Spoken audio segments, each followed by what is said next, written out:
Guys, welcome to our own YouTube channel. आज का हमारा टॉपिक होगा लैटिस। लैटिस अपने आप में मैं पहले भी बता चुकी हूँ, मोस्ट इम्पॉर्टेंट टॉपिक है। एग्ज़ाम में बहुत बार इस पे क्वेश्चन देखने को मिला है और पूरे चांसेस हैं कि हमेशा मिलता ही है एक लैटिस का क्वेश्चन। तो देखते हैं लैटिस होता क्या है। पहले भी बताया था लैटिस, उसका एक अलग डेफिनेशन है, आगे एक और अलग डेफिनेशन आ जाएगी। तो लैटिस होता वही है, बस डेफिनेशंस बदल जाती हैं क्वेश्चन के अकॉर्डिंग। ठीक है, तो लैटिस क्या है?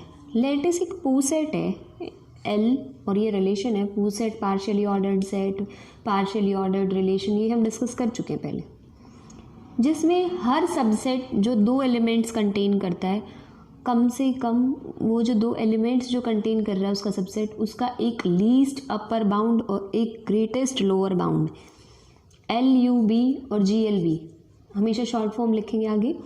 तो एक लीस्ट अपर बाउंड होगा और एक ग्रेटेस्ट लोअर बाउंड एग्जिस्ट करेगा। ठीक है, तो वो कहलाता है लैटिस। अब आगे हम जॉइन और मीट या ऐसे सिंबल यूज़ करेंगे हर जगह, तो वो देख लेते हैं क्या होता है। अगर कहीं लिखा है लीस्ट अपर बाउंड, इसका मतलब है ए, ये सिंबल बी, ए जॉइन बी, इसका मतलब होता है सम ऑफ ए एंड बी, इसको जॉइन बोलते हैं। प्लस से भी सिंबल डिनोट करते हैं, या सिंपल प्लस या सर्कल में ना हो तो, और यूनियन। मीट क्या होता है ग्रेटेस्ट लोअर बाउंड में? मीट में क्या है? ए, ये वाला सिंबल। ठीक है, ये मीट, इसका मतलब होता है product of A and B. इसको आप एस्ट्रिस्क, मतलब ये स्टार जो होता है, इससे भी डिनोट करते हैं, डॉट से भी डिनोट करते हैं, और यूनियन से, सॉरी इंटरसेक्शन से भी।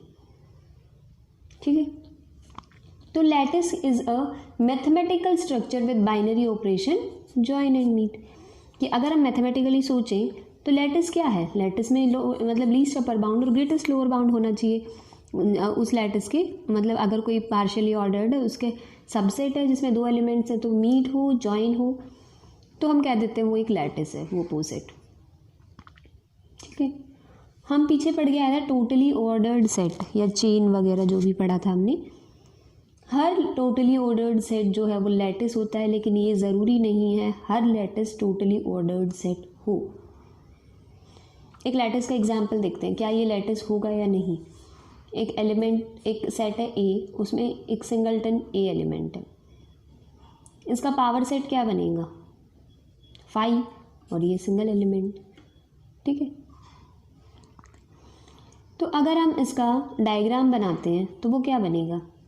5 और फिर इसके बाद यहाँ सिंगलटन ए दिख रहा है इन दोनों एलिमेंट्स में से। LUB लीस्ट अपर बाउंड, मतलब जॉइन कौन होगा? यही होगा। मीट कौन होगा? ये होगा ग्रेटेस्ट लोअर बाउंड। तो जॉइन भी है, सॉरी हाँ, जॉइन भी है और मीट भी है। अगर जॉइन भी है, मीट भी है किसी सेट के लिए, तो वो कौन कहलाता है? वो पोसेट लैटिस। ठीक है, आगे एग्जाम्पल में मैंने बहुत सारे एग्जाम्पल्स एक साथ तुम्हें बना के दिए गए हैं ताकि तुम प्रैक्टिस कर पाओ।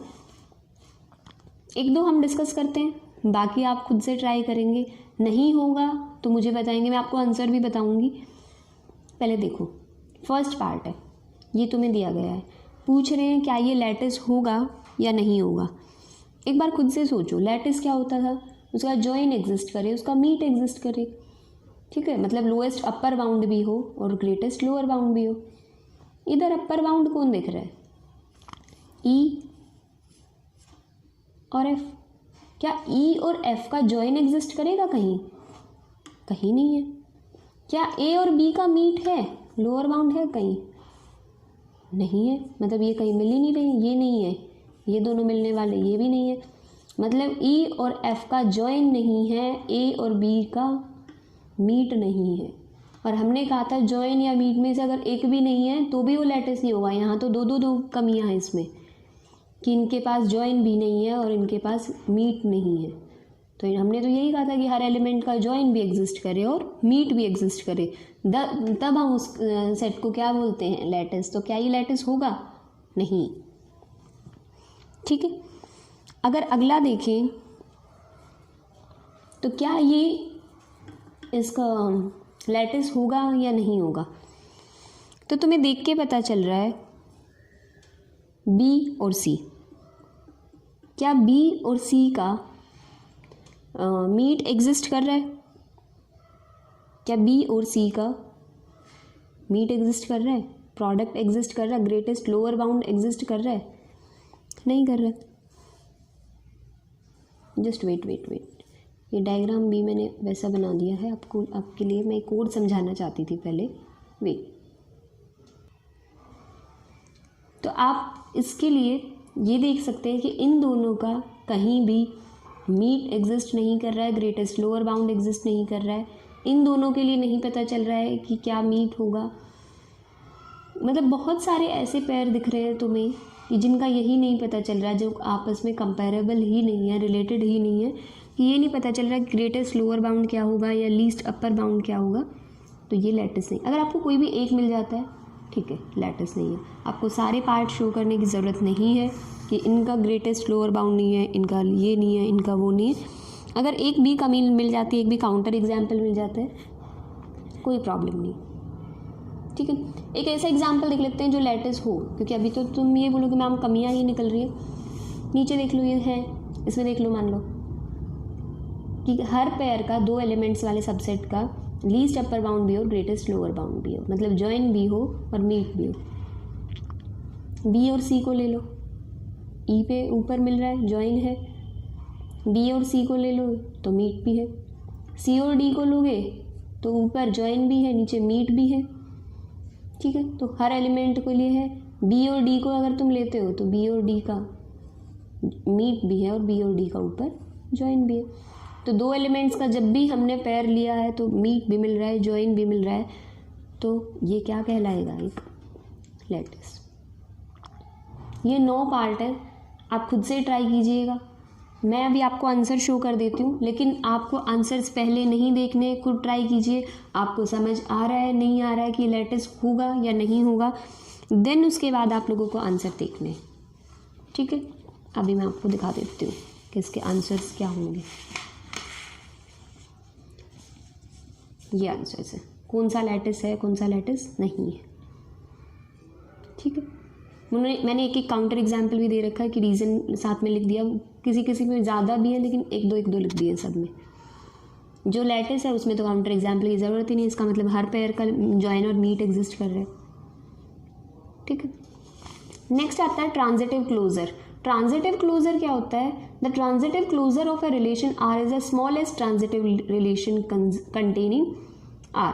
कि आर को कंटेन करने वाला किसी भी रिलेशन का जब तुम्हें ट्रांजिटिव क्लोजर निकालना है तो आर को कंटेन करने वाला सबसे छोटा ट्रांजिटिव रिलेशन ट्रांजिटिव क्लोजर कहलाता है। मतलब हमें रिलेशन को ट्रांजिटिव बनाना है। ये चीज़ तुम पहले भी पढ़ते थे, सेट का क्लोजर, ए क्लोजर, तो ए को कंटेन करने वाला सबसे छोटा सेट, यही तो बोलते थे, smallest set containing A is the A closure. वही काम इसमें है। ट्रांजिटिव क्लोजर होता है एक ऐसा रिलेशन जो आर को कंटेन करने वाला सबसे छोटा ट्रांजिटिव रिलेशन हो, ठीक है। ट्रांजिटिव क्लोजर समझ आए। उसके बाद आता है ड्यूअल पोसेट। ड्यूअल पोसेट क्या होता है? ड्यूअल पोसेट में क्या होता है कि अगर आर कोई भी पार्शियली ऑर्डर्ड रिलेशन है ए पे, then R inverse is also a partially ordered relation. या मतलब हम ये कह सकते हैं, अगर आर एक पार्शियली ऑर्डर्ड सेट है या पार्शियली ऑर्डर्ड है, किसी सेट पे पार्शियल ऑर्डर है, तो आर इनवर्स भी पार्शियली ऑर्डर्ड हो, ठीक है। अब हमें बताया आर रिलेशन कैसा है? Partially ordered relation. प्रूव क्या करना है कि आर इनवर्स भी एक पार्शियली ऑर्डर्ड रिलेशन होगा। तो देखते हैं। पार्शियली ऑर्डर्ड रिलेशन पहले पढ़ चुके हो, 3 कंडीशन होनी चाहिए। First one is reflexive, second one is anti symmetric and third one is transitivity. सबसे पहले देखते हैं रिफ्लेक्सिव। रिफ्लेक्सिव में हमें पता है ये क्या है, आर पहले से पार्शियली ऑर्डर्ड है, मतलब हर एलिमेंट ए जो है अपने साथ उसका पेयर वो आर में बिलोंग करेगा। अगर वो आर में बिलोंग कर रहा है तो इसका अगर हम इन्वर्स कर दे तो वो आर इन्वर्स में होगा। तो इसको यहाँ लिखो, इसको यहाँ लिखो, एक ही बात है। तो जब ए रिलेटेड टू ए है तो आर इन्वर्स रिलेटेड टू ए भी होगा, ठीक है। तो आर इन्वर्स रिफ्लेक्सिव हो गए। अब दिखाते हैं एंटी सिमेट्रिक। एंटी सिमेट्रिक में क्या होता है? जब ए बी आर से है, बी ए आर से है, जब ए भी बी से रिलेटेड है और बी भी ए से रिलेटेड है तो हम कहते थे दोनों एलिमेंट्स इक्वल होंगे अगर ये दो कंडीशन है। तो इसका मतलब अगर ए बी आर इनवर्स से है, बी ए आर इनवर्स से है, तो हमें ये शो करना है कि ए और बी इक्वल आ जाए तो वो एंटी सिमेट्रिक है। अगर ए बी आर इनवर्स से है इसका मतलब क्या हो गया, बी ए पक्का आर से होगा, क्योंकि आर इनवर्स की डेफिनेशन तो यही तो है कि सिर्फ इनका ऑर्डर रिवर्स हो रहा है। अगर बी ए आर इनवर्स से है तो इसका मतलब ए बी आर से होगा। अब बी ए आर से है, ए बी आर से है और आर जो है खुद पार्शियल ऑर्डर है, इसका मतलब ए इज इक्वल्स टू बी है क्योंकि आर तो पार्शियली ऑर्डर्ड है, और ए इक्वल्स टू बी आ गया तो इसका मतलब आर इनवर्स भी पार्शियली ऑर्डर्ड है। ठीक है, ये रिलेशन वेट एंटी सिमेट्रिकल। तो हम दोनों दो चीज़ प्रूव कर चुके हैं, रिफ्लेक्सिव होगा, एंटी सिमेट्रिक होगा। Next one is transitivity. अगर हम कहते थे ए बी आर से है, बी सी आर से है, तो ए सी भी आर से होगा। अगर ये काम हो जाता था तो हम बोलते थे कि वो रिलेशन क्या होगा, ट्रांजिटिव।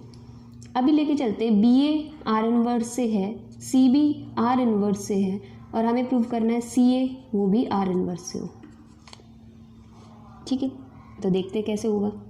अगर हम ये प्रूव कर दें ए सी आर से है तो सी ए अपने आप आर इनवर्स से हो जाएगा। तो आर पे बनाते हैं इसको, ए बी ए अगर आर इनवर्स से है तो इसका मतलब ए बी आर से है, सी बी आर इनवर्स से है तो बी सी आर से होगा।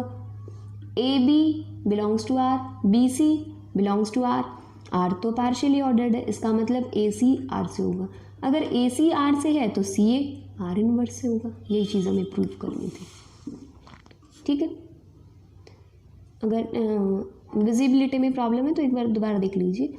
बी ए आर इनवर्स से है, सी बी आर इनवर्स से, तो अगर बी ए आर इनवर्स से है तो ए बी आर से होगा, सी बी आर इनवर्स से है तो बी सी आर से होगा।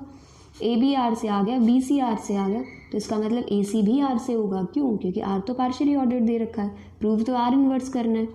जब ए सी आर से है तो सी ए आर इनवर्स से होगा, यही तो प्रूव करना था। ओके, तो हमने ये चीज़ प्रूव कर दी है इस वाले क्वेश्चन में कि हमारा ये जो ड्यूअल पोसेट आया है वो कैसा है, पार्शियली ऑर्डर्ड।